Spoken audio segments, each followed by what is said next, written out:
ijambo ryawe mana niryo rituyobora. Bageze ku musozi Moriya, Isaka yafashije ise Aburahamu gutunganya ibisabwa nubwo ari we byari bigendereye. Kandi uyoborwa naryo ntabwo azarindagira. Ni umwanya w'ijambo ry'Imana kuri radiyo Ijwi ry'Ibyiringiro.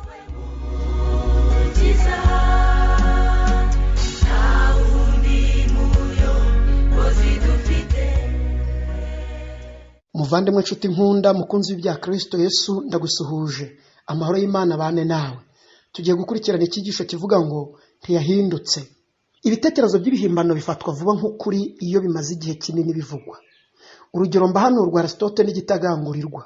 Hafi mu mwaka wa 350 mbere y'ivuka rya Kristo, umucurabwenge ukomeye witwa Aristote yavuze ko igitagangurirwa gifite amaguru 6.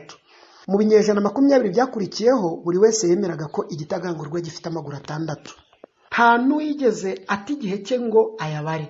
Ninde se wari kuvuguruza ibya Aristote w'umuhanga w'umucurabwenge wemerwaga n'isi yose yemeje? Nyamara nyuma y'ibinyejana 20 haje witwa Lamarck wazobereye mu binyabuzima n'ibintu kamere, yabaza amaguru y'igitagangurirwa yitonze maze asanga ari amaguru 8.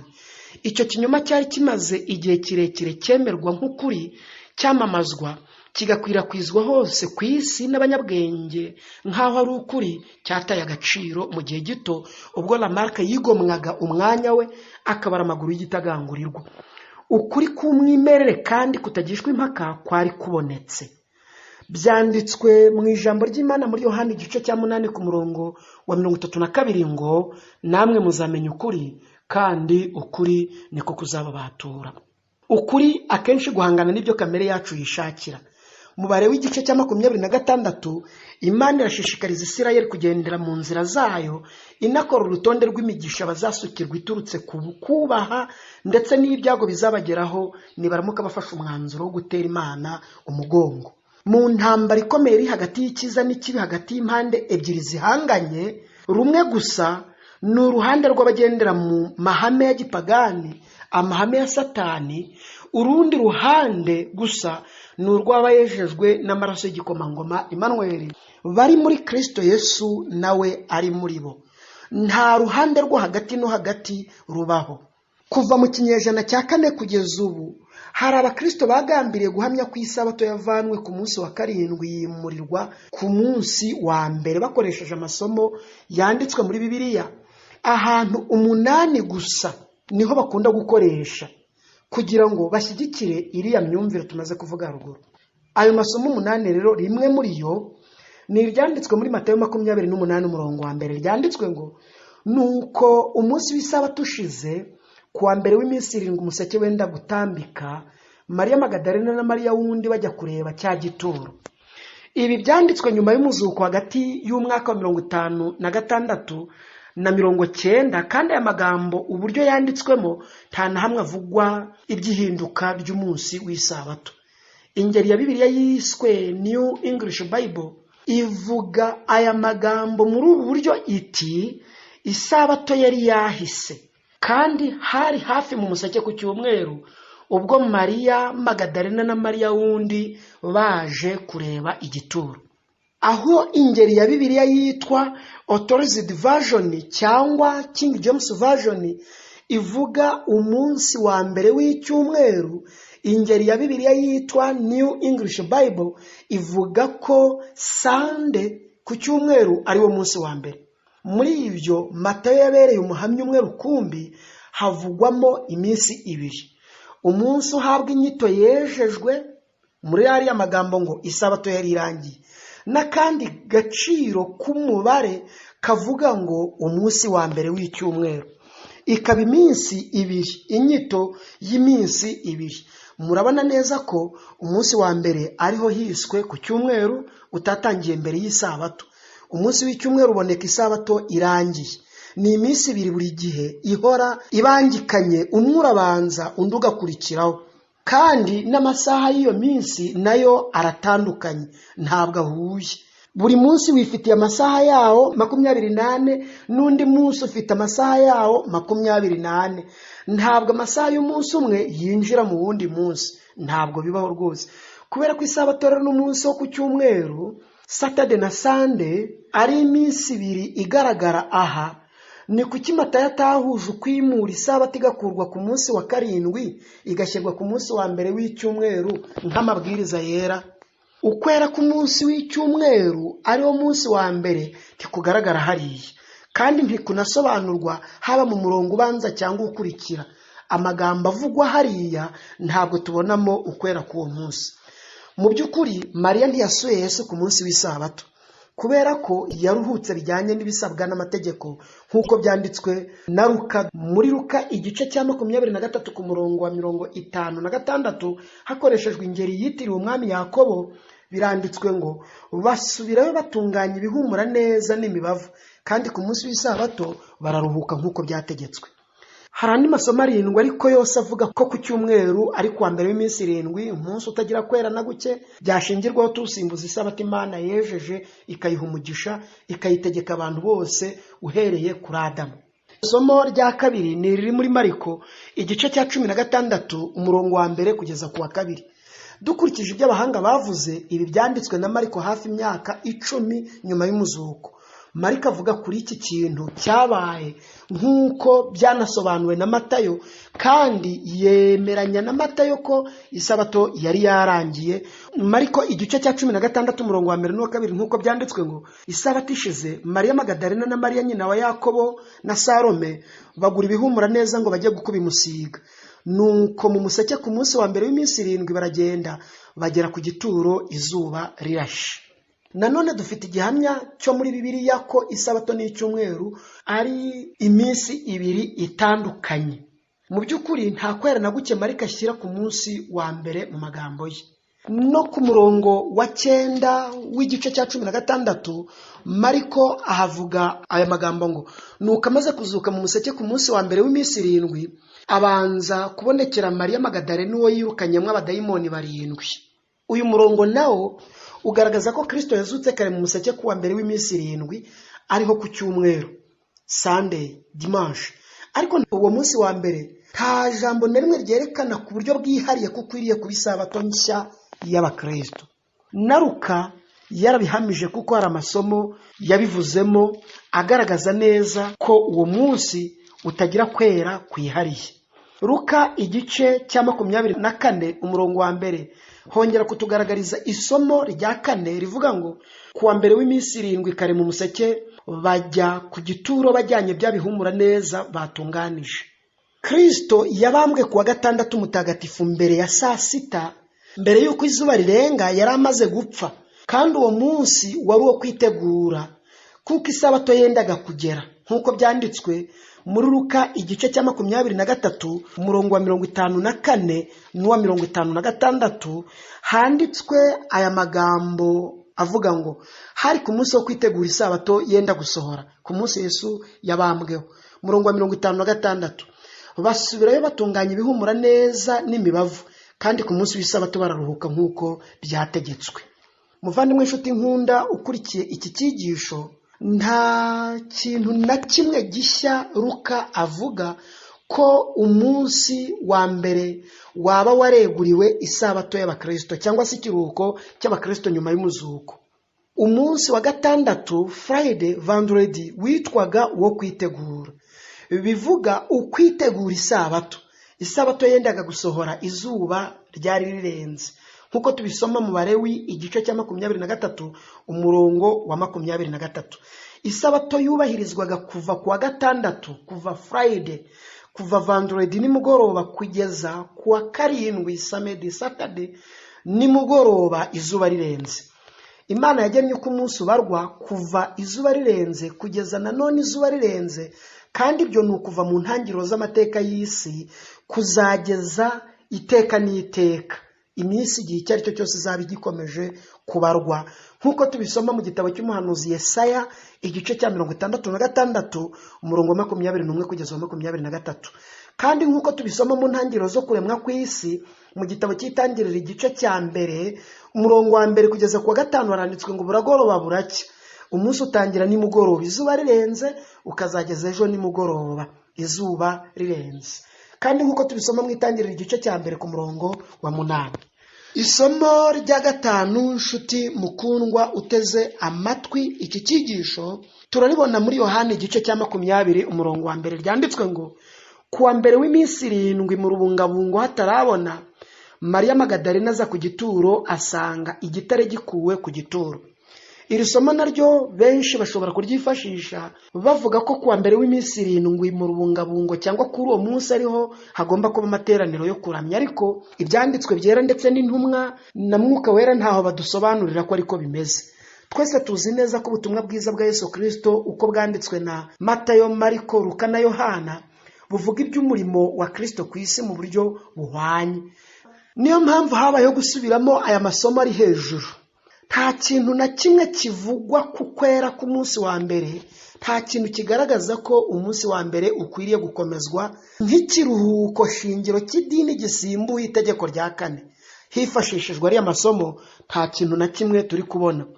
Yohana igice cya 20 ku murongo wa 19 hari abandi nabo bifashisha iri somo bakarisobanura nabi. Wowe uteze amatwi iki cyigisho byumve byanditswe ngo nuko kuri uwo munsi bugorobye ari wo munsi wa mbere w'iminsi 7 abigishwa bari bateraniye mu nzu inzugi zikinze kuko batinyaga Abayuda. Yesu araza ahagarara hagati yabo arababwira ati amahoro abe muri mwe. Bari bateranye. Icyo umuntu yakwibaza ni iki ngo bari bateranye kubera iyihe mpamvu?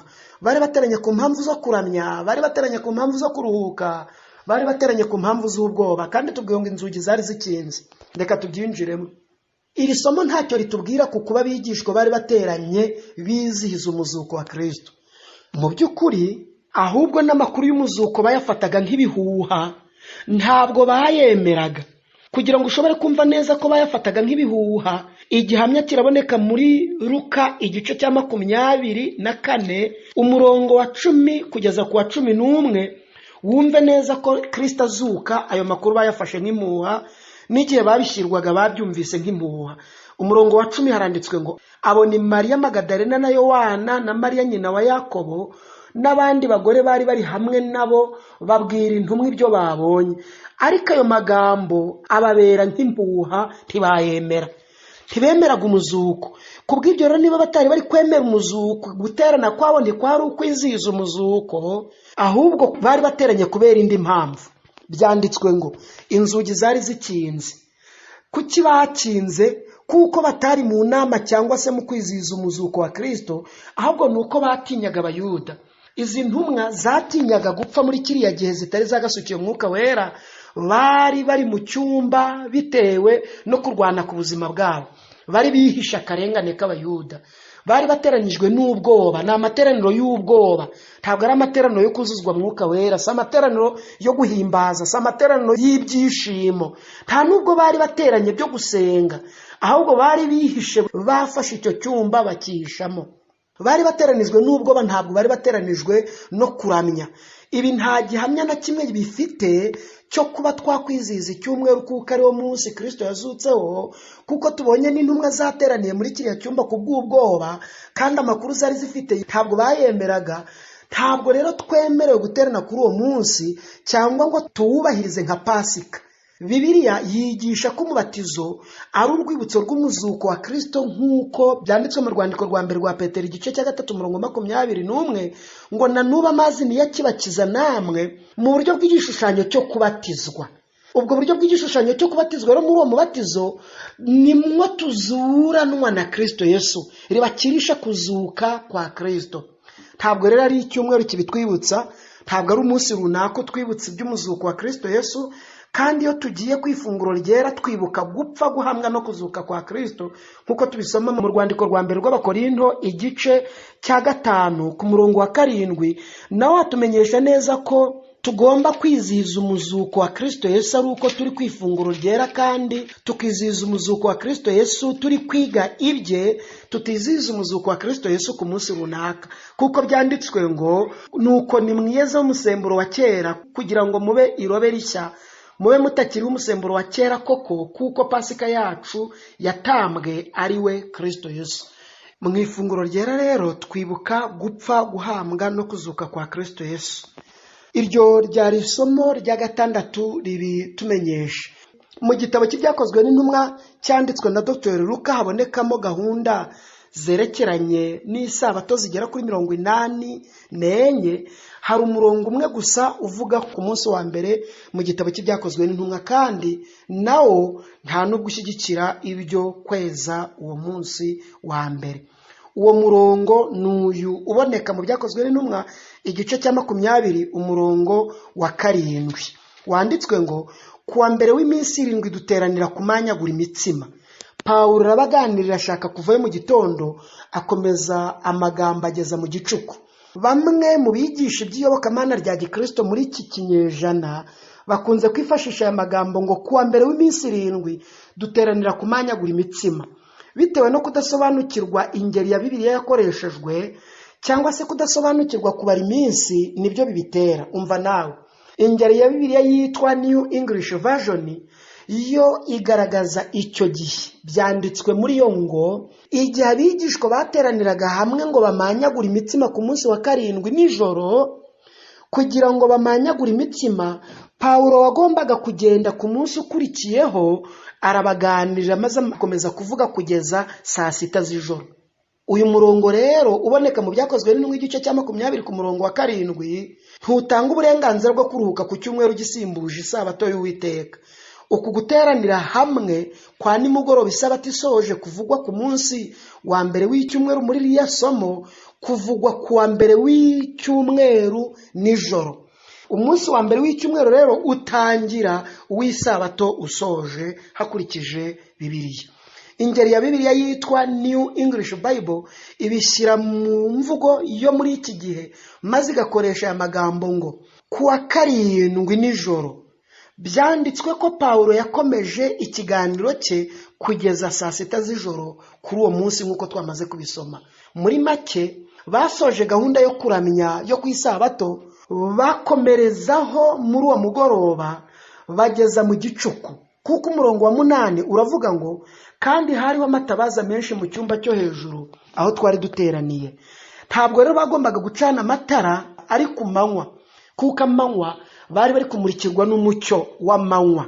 Birumvikana neza ko Pawulo yari yabasuye yiriranwa nabo umunsi wose wo kwisabato, kandi bamwemeza ko yagombaga kugumana nabo iryo joro, agakomeza kubaganirira birambuye abasobanurira ibyo badasobanukiwe. Kuko umurongo wa 11 w'icyo gice uravuga ngo abaganirira igihe kirekire ageza mu museso, ubwo abona kugenda. Pawulo ntabwo yahagumye ku munsi wa mbere nk'uko umuntu ashobora kubitekereza. Iyo umunsi wa mbere uba warahawe ukwera, Pawulo aba yaragumanye nabo muri ayo materaniro. Mu by'ukuri igihe isabato yari irangiye nibwo abigishwa bateraniye hamwe kugira ngo bamanyagure imitsima n'ugusangira. Ibi byo kumanyagura umutsima bisobanurwa mu buryo bubiri. Uburyo bwa mbere bishobora kuba ifunguro ryera, uburyo bwa kabiri bishobora kuba ifunguro ry'uwo mugoroba. Kandi Pawulo yabaganiriye kugeza mu museso kuwa mbere w'iminsi 7 Sande. Hanyuma arahava akora urugendo rurerure agenda n'amaguru. Muri ubu buryo rero yagenze hafi ibirometero 30 ava i Tirowa agera muri Aso, aho yifatanije n'abandi bavuga butumwa bari mu bwato bwabo. Kuri uwo munsi bagiye Meturene, ahari intera y'ibirometero 65, kandi uru rugendo rwose rwakozwe ku munsi wa mbere w'isabato dimanche, nkuko tubisoma mu byakozwe n'intumwa igice cya 20 umurongo wa 13 kugeza ku wa 14. Aya masomo yose tubonye rero ashyigikira ukwera kw'isabato, ntabwo ari ukwera ku munsi wa mbere w'isabato. Kuba baramanyaguriye hamwe umutsima ku munsi wa mbere akenshi bikoreshwa nk'igishyigikiro kuramenya ko ku munsi wa mbere, nyamara ibi ntabwo ariko bimeze. Kubera ko abigishwa bateraniraga hamwe kumanyagura umutsima buri munsi mu minsi yose igize icyumweru. Twabona urugero mu byakozwe n'intumwa igice cya 2 ku murongo wa 46 handitswe ngo kandi iminsi yose bakomezaga kujya mu rusengero n'umutima uhuye niwabo bakamanyagura umutsima bakarya bishimye bafite imitima itishama. Guteranira hamwe basangira ntabwo byabaga gusa ku munsi wa mbere nk'uko tubibonye mu byakozwe n'intumwa, ahubwo byabaga iminsi yose. Inshuti muvandimwe byumve neza, mu itorero ry'intumwa uku gusangira ibyabo no kumanyagura umutsima kwakorwaga mu migabane ibiri. Umugabane wa mbere ni amafunguro asanzwe, imirongo 6 yo mu gitabo byakozwe no mu gice cya kabiri, umurongo wa 44, wa 46, igice cya 4, umurongo wa 32, igice cya 20, umurongo wa 13, wa 14. Iyo mirongo yose ivuga gusa kugusangira amafunguro asanzwe, ibishyimbo n'ibijumba, umuceri n'imboga n'ibindi byose turya. Amwe dutegurira iwacu mu ngo tukayarenzaho ikinyobwa cyaringanijwe, niba ari umutobe w'ibitoki, umutobe w'inanasi, umusuru usanzwe n'ibindi binyobwa runaka dukunda gukoresha, kuko byanditswe ngo abizeye bose babaga hamwe bagasangira ibyabo byose. Kandi iminsi yose bakomezaga kujya mu rusengero n'umutima uhuye niwabo bakamanyagura umutsima. Niwabo, iri jambo ryumve ngo niwabo, ntabwo bivuzwe mu rusengero, haravugwa niwabo bakamanyagura umutsima bakarya bishimye bafite imitima itishama. Ibyo urabibona mu byakozwe no mu gice cya kabiri ku murongo wa 44 n'umurongo wa 46. Uru rugero rwa kivandimwe mu bumwe bw'umwuka nirwo rwabateraga gusangira, bigakangurira abababonye kwihana no kwifatanya nabo, bigasohoza ibyanditswe mu byakozwe no mu gice cya kabiri ku murongo wa 47 ngo uko bukeye umwami Imana ikabongerera abakizwa. Igihe icyo aricyo cyose iri somo ryirengagijwe, abantu bakaba abanyabugugu niyo ikibazo cyavukiye. Umugabane wa kabiri muri kuriya gusangira ni ifunguro ryera, nk'uko byanditswe mu rwandiko rwa mbere rw'Abakorinto igice cya 11 ku murongo wa 26 ngo uko muzajya murya uwo mutsima mukanywera kuri icyo gikombe muzaba mwerekana urupfu rw'umwami Yesu kugeza aho azazira. Iyi migabane ibiri rero ntitanga uburenganzira na buke bwo kweza umunsi wa mbere usimbuje w'isabato nk'uko tumaze kubyitegereza. Isomo rya 8 riraboneka mu rwandiko rwa mbere rw'Abakorinto igice cya 16 umurongo wa 1 n'uwa 2. Paulo hanarerekeza kuri 1/10 nk'uko byanditswe ngo ibyerekeye ku byo gusonzoraniriza abera impiya nk'uko nategetse amatorero y'i Galatiya aba ariko namwe mukora. Urwandiko rwa mbere rw'Abakorinto igice cya 16 umurongo wa 1 n'uwa 2. Kuwa mbere w'iminsi 7 hose umuntu wese muri mwe abike iwe ibimushobokera nk'uko atunze, kugira ngo ubwo nzaza ataba ariho impiya zisonzoranywa.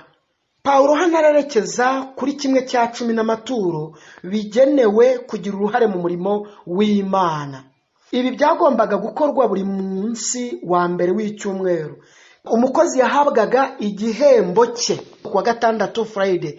Umukozi yahabwaga igihembo cye kugira ngo azashobore gutanga 10 n'amaturo. Paulo yibandaga cyane ku kwera kw'isabato, ku buryo yatanze inama yo gushyira ku ruhande no kubara neza 10 n'amaturo bitagombaga gukorwa mu gihe cyo kwitegura mbere y'isabato cyangwa mu gihe cy'isabato. Aha rero mu rwandiko rwa mbere rw'Abakorinto igice cya 16 umurongo wa 1 kugeza ku wa 2 ntabwo hatubwira ko ari umwanya wo guterana kwera dusimbuza itegeko rya 4. Andi masomo yakunze gusubirwamo kenshi no gushyigikirwa kandi bavuga ko ari gushyigikira umunsi wa mbere nk'isabato, nyamara ko batavuga iby'umunsi w'icyumweru ahubwo ashimangira iby'isabato. Ni isomo riboneka mu Byahishuwe igice cya 1 umurongo wa 10 havuga ngo ku munsi w'umwami wacu nari ndi mu mwuka. Iryo somo riboneka mu Byahishuwe igice cya 1 ku murongo wa 10 rirongera rigasobanuzwa n'iryanditswe muri Mariko igice cya 2 ku murongo wa 28 ngo nicyo gituma umwana w'umuntu ari umwami w'isabato nayo. Uyu mwana w'umuntu uvuzwa rero ni Kristo Yesu, ntabwo umwana w'umuntu uvuzwe hariya ari igihe, kuko mu isezerano rishya inshuro 40 zose Kristo yivuze ko ari umwana w'umuntu. Bityo rero niba Kristo ari umwami w'isabato, ubwo byumvikane neza ko n'isabato ari umunsi w'umwami. itegeko riyita isabato y'umwami Imana yawe, nk'uko byanditswe mu gitabo cyo kuva igice cya 20 ku murongo wa 10, no mu gitabo cya Yesaya igice cya 58 ku murongo wa 13. Undi murongo werekeza neza ku munsi w'umwami uri mu gitabo cy'umuhanuzi Yesaya, aho isabato ivugwa nk'umunsi wera w'umwami. Handitswe ngo, nuhindukira ntukandagire isabato, ukanga gukora ibyo wishakiye ku munsi wanjye wera, ahubwo ukita isabato umunezero, umunsi wera w'Uwiteka ukawita uw'icyubahiro, ukawubaha ntubikigenge, ntiwishakire ibyo kwinezeza, ntiwivugire ibyo ushaka ku bwawe, nuko uzishimira Uwiteka, nanjye nzaguha kurambagira mu mpinga z'igihugu, kandi nzagutungisha gakondo ya sogokuruza Yakobo, akanwa k'Uwiteka niko kabivuze. Igitabo cy'umuhanuzi Yesaya igice cya 58 umurongo wa 13 n'uwa 14. Nta muntu rero wasoma Bibiliya ngo bure guhuriramo n'amasomo menshi avuga ku isabato ngaruka cyumweru iba ahiswe Saturday Samedi. Nusoma neza Bibiliya uzasanga harimo amasomo 87 avuga ku isabato ari umunsi wera, kandi ko nta na rimwe mu mategeko 10 y'Imana rigomba guhinduka. Iyi sabato ngaruka cyumweru rero Imana yarayiruhutse kugira ngo Imana itanga urugero, bibera urugero ikiremwa muntu. Adamu na Eva bayiruhukanye n'Imana, ataruka Imana inaniwe kuko itananirwa.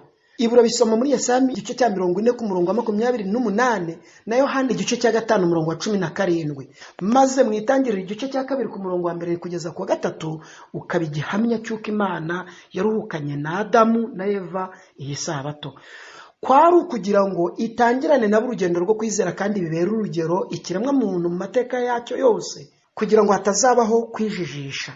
Aburahamu yaruhutse isabato nk'uko ubuhamya Imana yamutanzeho buri mu gitabo cy'itangiriro igice cya 26 umurongo wa 5, handitswe ngo, kuko Aburahamu yanyumviraga akitondera ibyo namwihanangirije n'ibyo nategetse, n'amategeko yanjye nandikishije nayo navuze. Itorero ryo mu butayu ryaruhukiye isabato inshuro nyinshi mu buhungiro bw'icyo gihe. Byari akamenyero ka Kristo kuruhuka isabato, nk'uko tubibona muri Luka igice cya 4 umurongo wa 16. Intumwa ze ntizazuyaje mu kuruhuka isabato, ndetse ntizazuyaje mu kumukurikiza nk'umuyobozi w'abaremwe bose mu kuruhuka isabato. Ibyo tubibona mu byakozwe n'intumwa igice cya 13 umurongo wa 14 kugeza ku wa 15, n'umurongo wa 42 n'uwa 44. Twibukiranye ko kwemera isabato byonyine bitagira kuvuka bwa kabiri no guhindurwa n'ubuntu bwa Kristo bitazageza umuntu mu bwami bwo mu ijuru.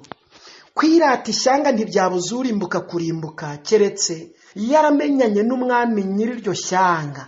Kandi kugira ubumenyi runaka mu byanditswe bwabyo bidaherekejwe no gushyira mu ngiro iby'ubwo bumenyi ntibishobora kugira uwo bikiza n'uwa kirazira. Igikenewe ni ukomatana na Kristo Yesu, we banze ryo kwizera, akaba ari nawe gusohoza, kandi akaba ari nawe watumeneye amaraso, wavuze ati, mwese abarushye n'abaremerewe nimuze munsange ndabaruhura. Niwe wenyine ubasha kuturuhura, niwe wenyine ubasha kutwezaho ibyaha byose. Iyo umucyo uviriye umuntu wese umuritse mu mitekerereze, ugakubita amaso bimwe bizanwa n'ibyaha, ukumva bizinutswe ukabyihana, ugasaba gukizwa binyuze mu cyakorewe i Karuvali, ugakizwa n'amaraso ya Kristo Yesu, ukiyunga nawe. Iki kiruhuko kikubera uburyo bwiza cyane bwo guhamya neza ko wamenyanye n'uwo mwami nyir'iryo tegeko, cyangwa se nyir'igihugu ujyamo. Niwe wenyine ubasha kutwezaho ibyaha byose, niwe wenyine ubasha kutubabarira no kudukiza ubusembwa bwose no kwangirika twazaniwe n'icyaha. Niwe udutera gukunda no gukora ibyo yishimira, akadushoboza kumvira amategeko ye binyuze mu kumwakira, kuko amategeko ye ntananirana. Nk'uko iyo umuntu amaze guhinduka inshuti n'undi bitamugora gusohoza ibisabwa mu bucuti bwabo, ni nako natwe na Kristo bitatugora iyo tumaze kumwakira. Arakubabarira, arakubashisha, aragushoboza, aguha imbaraga, agushoboza kunesha.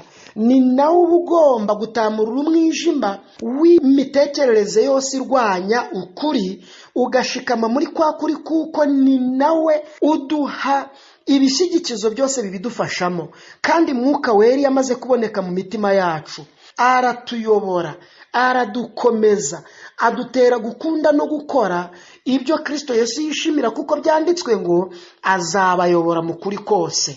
Ni nawe uzaduhishurira ibyenda kuba, ni nawe uzadufasha dutere akanyabugabo mu guhamya guturutse mu mibereho yacu, tubeho imibereho ihamya nk'uko intumwa zabayeho, nk'uko Aburahamu yabayeho, nk'uko Mose yabayeho, nk'uko Henoki yabayeho. Kandi si yo mu gihe cyabo ntiyari bakundiye kugira imibereho ihamya iby'Imana, nk'uko intumwa zahamije kugeza naho zishowe mu karengane, zigiye mu karengane ntizatinya, kuko zari zambaye imbaraga. Zatekerezaga ibintu bikurikira: icya mbere, zatekerezaga ku kuba Kristo yaravuze ati nzabaha imbaraga, icyakora muzahabwa imbaraga mwuka wera nabamanukira. Icyo kintu kuko bari bari kugitekereza cyane, bamaze gusukirwa mwuka wera bahise bibuka andi magambo Kristo yavuze ati dore ngiye kubateguriraho muzaba.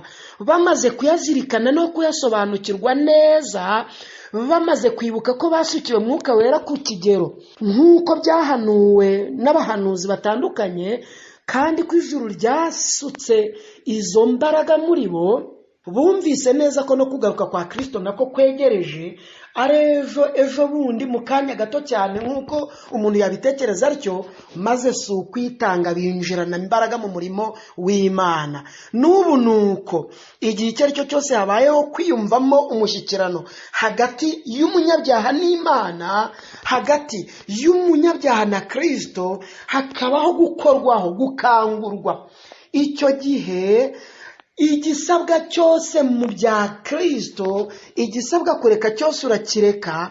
Habaho kwihana, habaho kwatura ibyaha, habaho gusubiza ibyibano, habaho kwicisha bugufi, habaho gusaba imbabazi, habaho kwiyoroshya, habaho gutakamba, noneho hakabaho kwitanga, bigaherekezwa no kwirundurira mu murimo w'Imana umaramaje. Habaho gukomeza amahame, gukomeza amahame. Ayo mahame tubona mu byanditswe byera, ayo mahame y'ibyanditswe byera habaho kuyakomeza. Icya gatatu, mwuka wera kurinda kuyoba, akurinda kujarajarira mu nyigisho z'ibinyoma. Icyo gihe ntuba ukiyoba, uhagarara neza mu byo gukiranuka kwa Kristo. Icya gatatu, ntusobanuza ibyanditswe imitekerereze wumvanya abandi cyangwa wikuriye iwawe.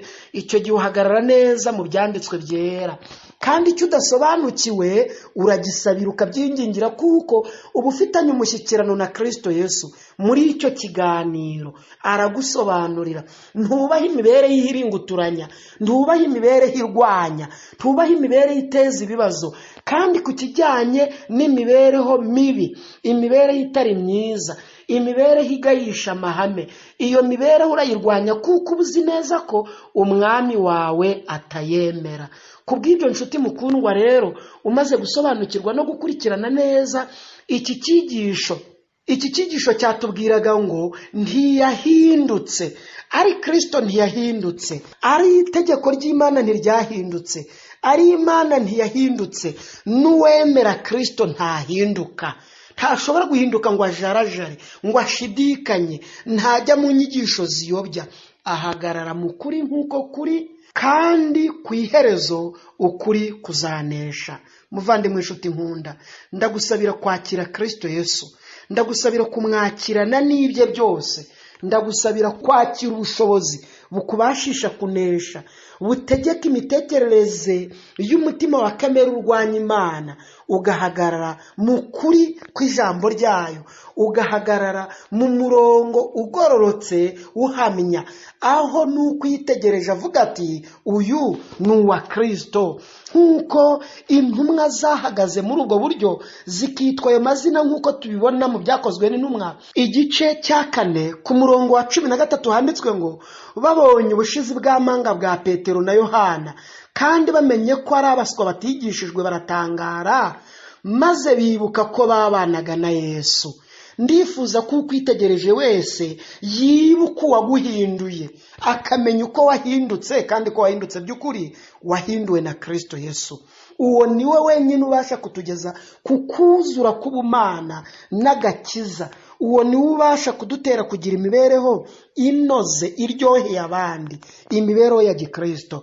Imana isumba byose ibera mu bugingo bwawe gusohoza imirimo y'agakiza muri wowe, kugira ngo umugambi w'inama y'agakiza udapfushwa ubusa muri wowe. Ndabigusabira mbyinginga kandi nsaba ngo bikugirirweho kubwo kwizera kwawe, mu izina rya Yesu, amen.